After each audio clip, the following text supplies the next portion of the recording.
Anni Cyrus is the producer of Glass Off Gang, a leading TV web program. She was abused and imprisoned as a teen in her native Iran. She escaped to America and is an advocate for women and girls suffering under Sharia. Some of these women and girls are suffering under Sharia right here in the United States. Her advice: don't let Sharia spread in America, and let's make America courageous again. Here's Anni Cyrus.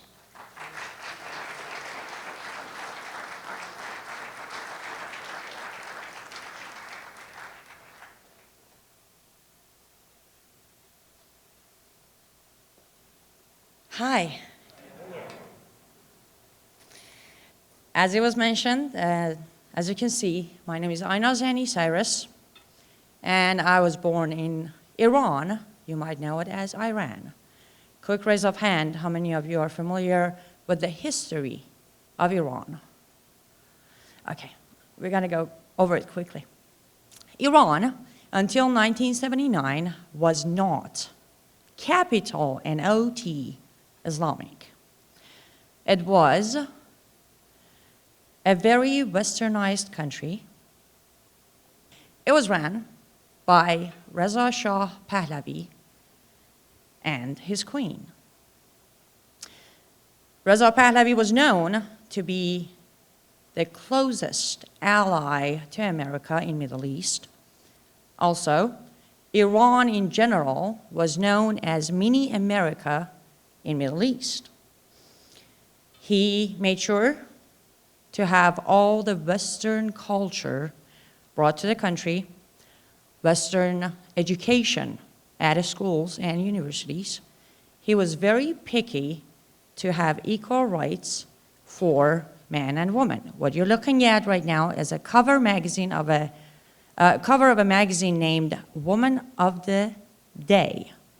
So women had their own magazine, and that picture is the very last year that we actually had the beauty pageant Miss Iran. These are the lovely ladies who were on that competition. And also, Iran was known to be Israel's ally in Middle East, only ally. In 1979, there was a revolution in Iran, and the Shah of Iran decided to temporarily step down until things would be sorted out. So he left the country on a vacation and put together a temporary government. A man named Ayatollah Khomeini came along and hijacked the country. We went from this completely to this. That is Ayatollah Khomeini with his family. He came along and he promised the people of Iran free housing, free gas, free electricity. Does that sound familiar by any chance? I know, when I watch Bernie Sanders, I'm like, oh my God, deja vu. We got an American Khomeini here. Anyhow, so he took power, and what he did, the first thing he did was get rid of the Constitution of Iran, which, for those of you who may not know, was the mirror image of American Constitution minus the Second Amendment. Khomeini ruled the country for a couple of years and died, and Supreme Leader Khomeini took power. That is the current Supreme Leader of Islamic Republic of Iran. And just in case if you're wondering, that Photoshop work was not by choice. There is not a single picture of Khomeini and his wife together, so I had to literally Photoshop them. So you can take a look at our administration, and yes, I am blushing because I am ashamed. It's hard to go from that royal family to this. On top of that, the country went to complete Sharia constitution, meaning the constitution, laws, in the country come from Quran, words of Allah, Sunnah, life of Muhammad, and Hadith, the stories told by those who lived with Muhammad when he was alive, dealing with situation under different circumstances. The first thing they did was they dropped the rights of women in the country into almost nothing. So our women started to be that. Younger generation, kind of looking a little less covered. They took away the right to freedom from women. They took away the right of having a job, having a driver license, having a passport, traveling, buying property, owning business, choosing their husband. Unless they have a male guardian to give them a written authorization, then they could have all of the things I just mentioned. Another law they made was when you wear the hijab, it has to be black, head to toe. If you break the law, you will be arrested, just like those young ladies having a little bit of a color on their pants are arrested and being transferred to prison. Or if you go too much of a color, you will definitely be dragged on the street, put in a van, and taken to detention center. So, lucky me, I was born after the revolution, so I was born into that. And on top of that, I was also born to a father who was a sheikh, which is an Islamic leader, a step higher than imam, and also a mother who was a Quran teacher. So, I will just say this for the record. Anything I cite from Quran, it was basically forced into my head and kind of sort of never left, which is bad news. I was about 7 years old and I was getting ready to go to school. I was very excited. I love school to this day. If somebody would say, hey, there's a free school, I would go. So as I was excited, they were getting me ready, putting my uniform together, and I noticed there's a hijab involved. So I brought up the point that, wait, I wasn't supposed to wear the hijab until I'm 9 years old. My mother's explanation was, well, you have 2 years to wear the hijab until you master it, be comfortable with it, so when it is required, you can easily wear it. However, for now, you just wear it at school. When you're at home or outside, you don't have to wear it. Before school, it is mandatory to wear it. So we got ready and headed to school the first day. Yes, that is me in my school uniform. My father took me to school the first day, and on the way, the first thing I noticed is boys who are walking to school are not wearing what I'm wearing. They are pretty much wearing whatever they want, different color of t-shirt and different color of pants. So I asked my father, why am I wearing this and they're wearing that? And my answer was a punch in the face. I asked too many questions, so I asked the second question, why are you punching me? And my father, with a very, very disappointing feeling of, you're such a bad girl, looked at me in the eyes and pointed at my face and said, you will never question Allah. And that was my very first lesson learned in Islam. Don't ever question Allah. Close your eyes and just obey. Fast forward, I was 9 years old, got invited to an event from a school, which was called, translated to English, Requirement Day. And I went home, took the invitation card to my family.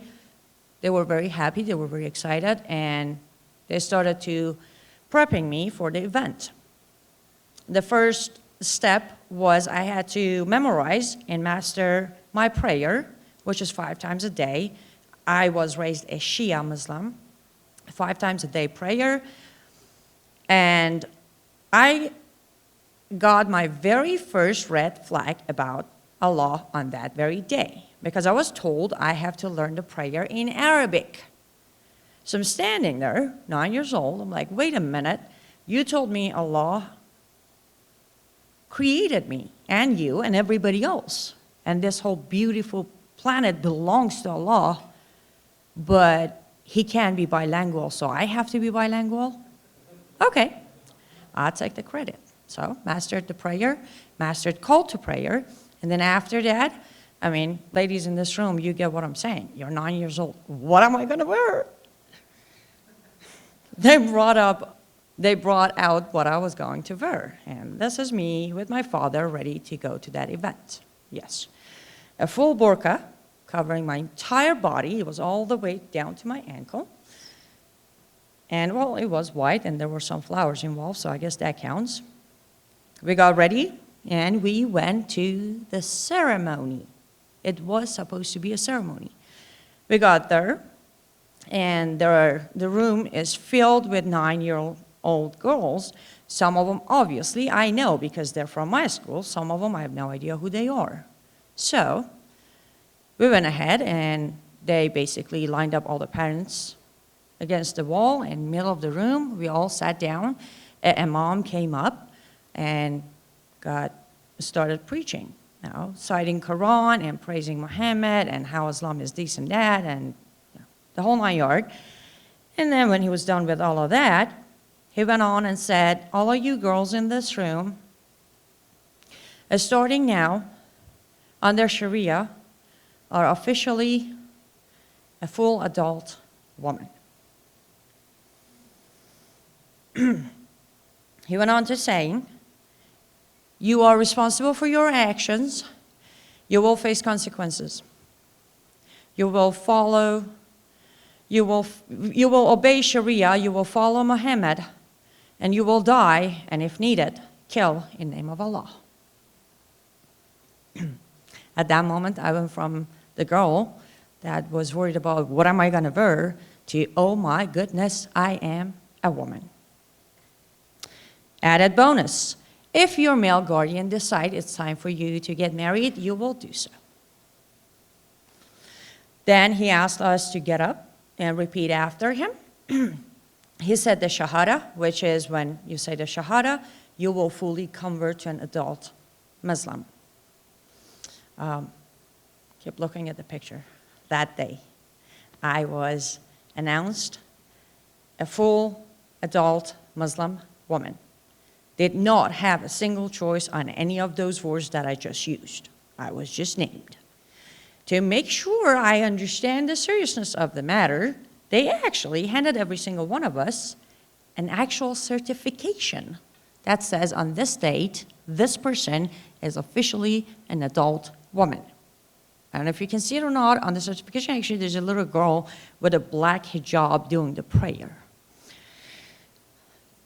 And for the record, I wasn't the only one who faced it. That year wasn't the only year it happened.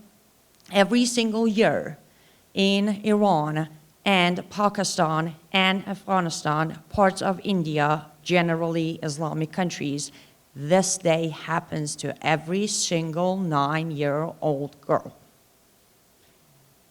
To all of them, every year, they will be crushed from personal experience. They will be crushed because they will be announced an adult woman. So, now why do you think I was called an adult woman at age 9? I'll tell you why. Raise of hand quickly. Anybody familiar with Aisha? Muhammad, anybody familiar with Muhammad? Prophet of Islam. Muhammad had 11 wives at the same time. His very favorite wife was named Aisha.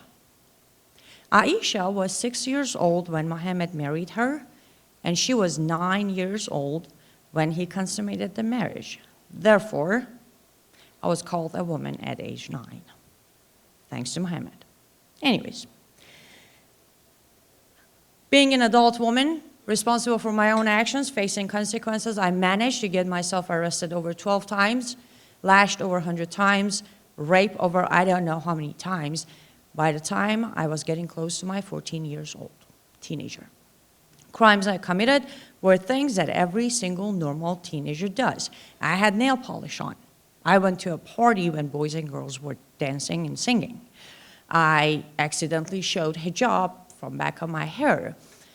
And on and on, you know, I was singing publicly, and honestly, I didn't even notice my voice is that high or loud. Crimes like that landed me in prison and bought me lashes. By the time I was getting close to my 14, my father, the sheikh, was very upset with the fact that I was bringing too much shame and attention to the family. So he decided it is time for me to be someone else's problem. He decided to marry me off. I became a child bride before I even turned 14. In return, he received $50, actual American dollars, and opium for a month of his personal usage. As much as my father was a sick man with no soul, I think I have the right to say that, right? Yeah. However, there was a reason that he did what he did, and he got away with it. And that is chapter 4 of Quran, verse 3, where it says, if you fear, you will not do fair or fairly with orphan girls, then marry of other women that seem good to you, 2, 3, or 4. But if you fear you will not deal with them justly, then only marry one, or your sex slaves. This is more likely to make you avoid bias. I will not try to elaborate this, but I will say this. Would you all agree, based on this verse by itself, it is authorized for a Muslim man to have up to 4 wives at the same time? Perfect. Now, orphan girl. What is an orphan girl? Pretty sure it's an underage girl who has lost her parents, correct?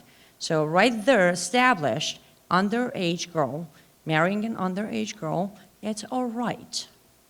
Now, I will let Aisha, Muhammad's favorite wife, explain to you what this verse exactly means.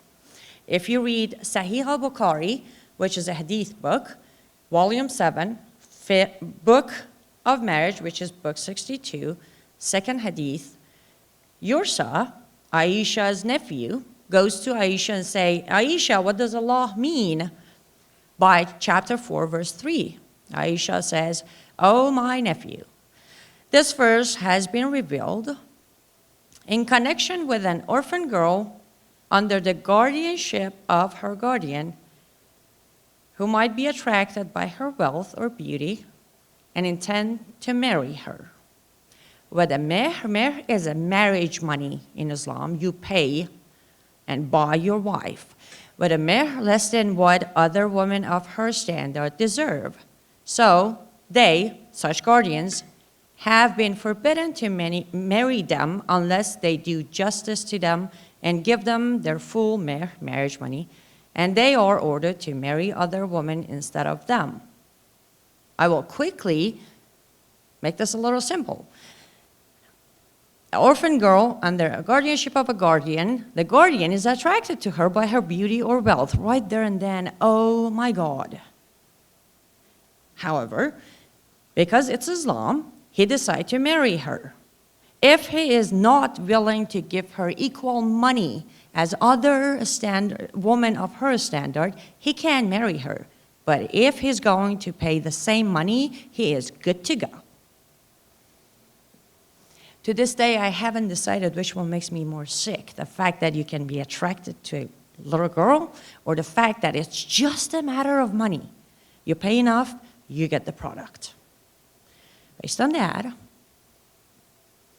my father was allowed to sell me for a money that would satisfy him. And the law of the country I was born in, Civil Code of the Islamic Republic of Iran, Book 10, Chapter 1, says the age of majority for boys, it's a note, is 15, and for girls is 9. So I wasn't even an underage girl when he sold me. So the problem was even solved right there. As soon as I turned 9, it was okay to sell me. However, just so you know, in Civil Code of the Islamic Republic of Iran, Book 7, Chapter 2 does say marriage before the age of majority is prohibited. However, marriage before puberty by the permission of the guardian and on condition of taking into consideration the ward's interest is proper. So even if I was underage, my dad could still sell me because he was my guardian. And please, if you like to take note of all these so you can confirm that I didn't just type things up and make them up, do so. Moving forward, the man who bought me decided to pretty much look at me as a punching bag. Obviously, to him, it's a marriage. So my life after that was either he was raping me or he was beating me. In all fairness, sometimes he decided to do both. So one day I got tired of being beat up.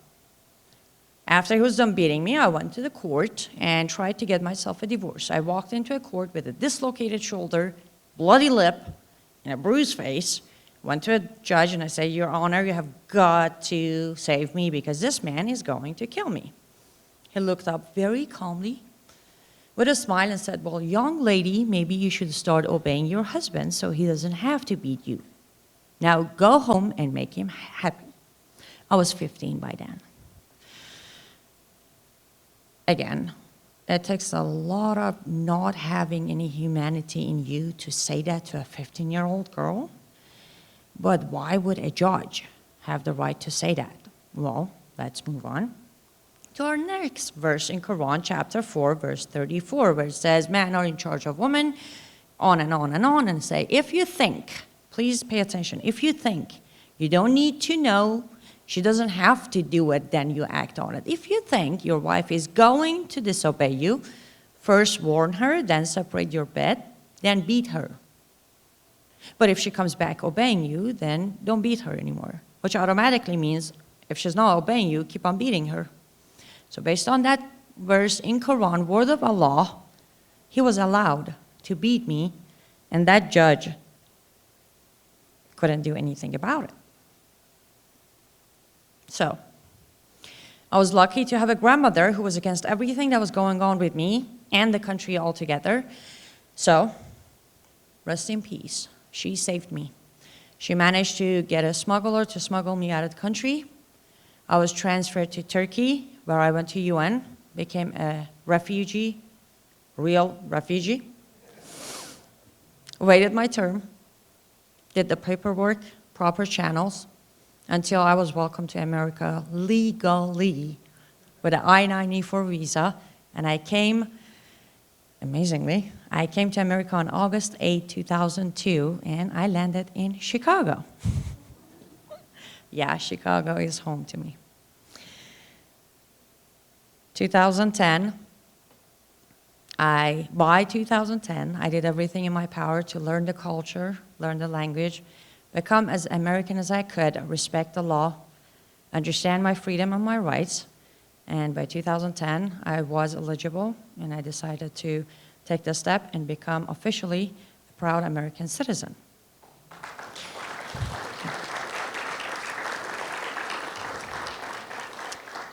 And from there on, I decided to start speaking out. Because I survived, millions didn't. And I realized victims left behind one side of the story. There are future victims right here that I call my fellow Americans. If I don't come out here, if I don't tell you what happened to me, why it happened, what's happening to other Muslim girls, and why it's okay for it to happen, you will never know what you're facing. We have a lot of women here who are marching the streets asking for equal rights. I normally ask them, what is the right you're missing? Because I'm pretty sure you have every right a man has in this country. Now, if you choose not to practice your right, that's a different story. But I already gave you a few verses of Quran on how a woman is treated under Islam, including Islamic Republic of Iran. But basically, as a woman under Islam, you are counted as a half of a man, completely a half. Your testimony counts as half of a man. So if there's one man as a witness, you need two women to counter his testimony. If a father passed away, the son will get twice as the daughter. And pretty much, as I said, the male guardian will make all the decisions for the woman because she is half of a man, therefore it's half capable as well. And there has been an argument that has nothing to do with Islam, but it does have everything to do with Islam because chapter 4, verse 11 does say, it's a long verse, but on that very specific verse, it does say that the woman counts as a half of a man because it goes for the male portion of inheriting anything from the father. The male portion is what is equal to the share of 2 female. From right there on, as a woman started being counted as a half of a man in Islam. Now, another thing is, we have a rape culture here in America. Okay? First of all, rape isn't a culture in America. Rape is a tragedy that happens everywhere because we have rapists everywhere. However, in America, when a rape happens, a victim can go, file charges. When the rapist is arrested, he will face consequences, correct? So there's justice served. In Islam, if you're raped, you will be killed as the victim. Reason for that is because in Islam says, those who commit unlawful sexual intercourse of your woman, bring upon them 4 witnesses, and then pretty much punish the guilty woman. Note that on the verse, just punish the guilty woman. Lock her up until she's dead. Now, when you're raped, you need to bring 4 witnesses to prove rape. Well, you can't, correct? When you don't, you right there and then admit it to committing adultery because that rape will turn into you having sexual intercourse with your rapist. There is no need for witnesses because you just confessed to it yourself. Therefore, you will be punished by death. Therefore, under Islam, rape does not exist. Another thing you hear in America a lot, hijab is not mandatory. Hijab is a choice. I can wear it, I can remove it if I want to. In all reality, yes, it is a choice because in Islam it says either wear the hijab or be raped. So you do have the choice technically, but I don't call those much of a choice. Now, on chapter 24, verse 31, as long as it is, you don't need to read it, but it does basically mention specifically to tell the believing woman to wrap part of their head cover down to their chest. So hijab isn't about modesty. Hijab isn't about wearing some sort of, baggy clothes so your curves aren't showing. No, hijab specifically is to wrap your hair and your neck and the rest of your body, show your face and your hands. That is chapter 4, verse 31. Now it goes further in Quran and brings up the secondary verse, chapter 33, verse 59, where it says, O Prophet, tell your wives, very important here. It's not tell your wives, and your daughters and believing women to wear their hijab, or here it says, to wear their garment loose, so they will be known and not be abused. So here is where the choice comes in. Wear your hijab so you're known as the Muslim woman. If not, you will be abused. These are the choices as far as the hijab goes. Now, all of this, my story, pastime, you all have the right to say, well, they're getting modern and they're not doing it so much. So I would like to share some of the recent victims of Islam in Iran. Oh, there we go. I want you to meet Shah Parekh. Shah Parekh recently was involved in the revolution that's going on in Iran, and she was one of the very first women who removed her hijab publicly on the streets of Iran and said no to hijab. She was sentenced to 20 years prison time for removing her hijab. Thankfully, she was able to escape the country. She is safe, she is out. But many other women, 37 other women who were arrested with her, are all going to spend 20 years of their life as prisoners for removing their hijab. Then comes Maade. She is a 17 years old teenager who recently has been sentenced to 2 years prison and 80 lashes. Her crime? She danced in her bedroom, made a video of it, and put it on her Instagram. And when I say dance, she wasn't strip dancing. She was dancing to a traditional Persian song and doing a traditional Persian dance. So she is going to face 80 lashes and 2 years in prison as a teenager, 17 years old, because she wanted to be happy. She wanted to enjoy some music and some dance. And it gets more painful. Very recently, this news actually is from yesterday that I received. Meet Maryam Faraji. She is a civil rights activist, human rights activist. She actually worked with me on many of the rescue cases. I've known her personally. And she was recently sentenced to 2 years, 3 years prison, 2 years banned from exiting Iran. And that was because she was part of the group of 5 women who started the White Wednesday in Iran, which was equal right for women. Unfortunately, her body was found last night, and she was burned completely. So, all these faces.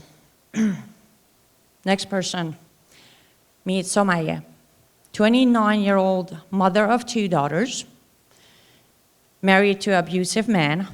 One day she got tired of being beat up, so she told her husband, I'm going to file for divorce and take my kids, my daughters. He warned her, if she tries, she will not be happy with the result. And she went ahead and filed for divorce, and that pissed off the husband. One night in 2011, he came home, shut off the electricity, and poured acid on her as she was sleeping next to her 3-year-old infant daughter. Please look at their faces. The daughter's name is Rana. A father did that to her infant girl. Rana survived to this day. She's fighting, and thankfully we were able to raise enough money so she can get all the surgeries she needs. Unfortunately, Somaya did not survive. She passed away in 2015 from complications.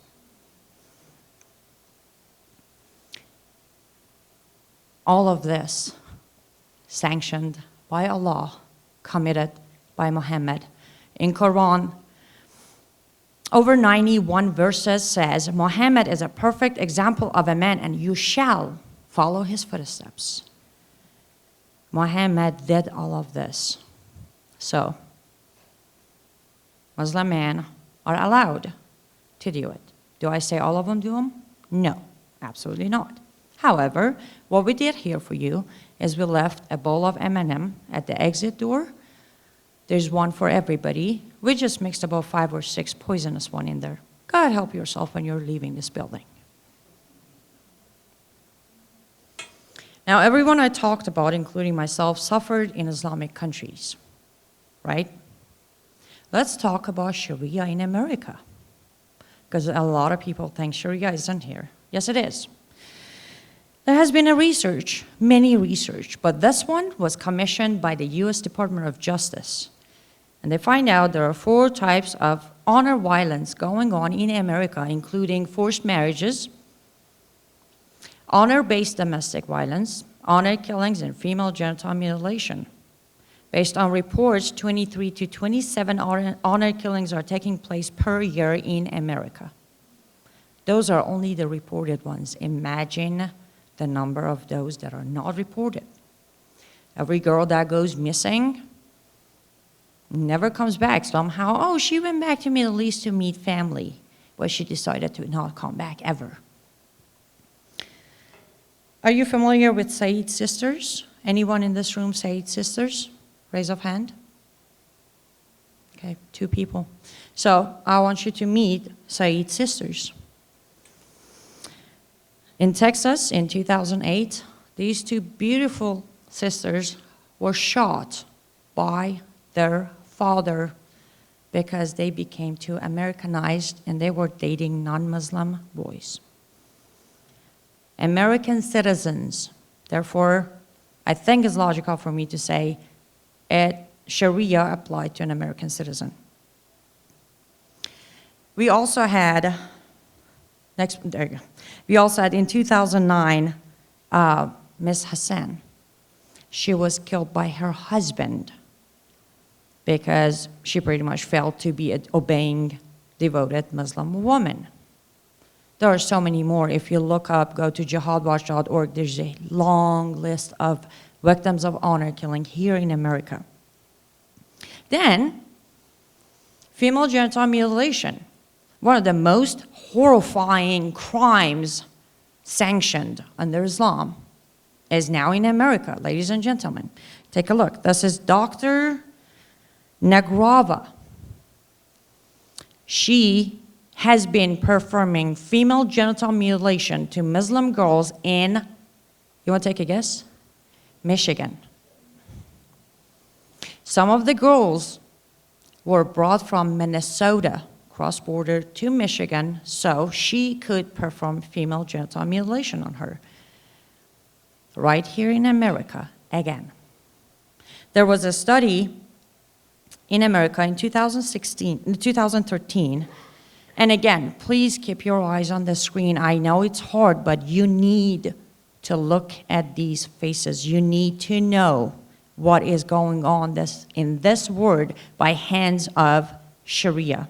So in 2013, there was a research, again, in America, where it says, estimated 500,000 women and girls in the United States have undergone the procedure of female genital mutilation or are at risk of female genital mutilation.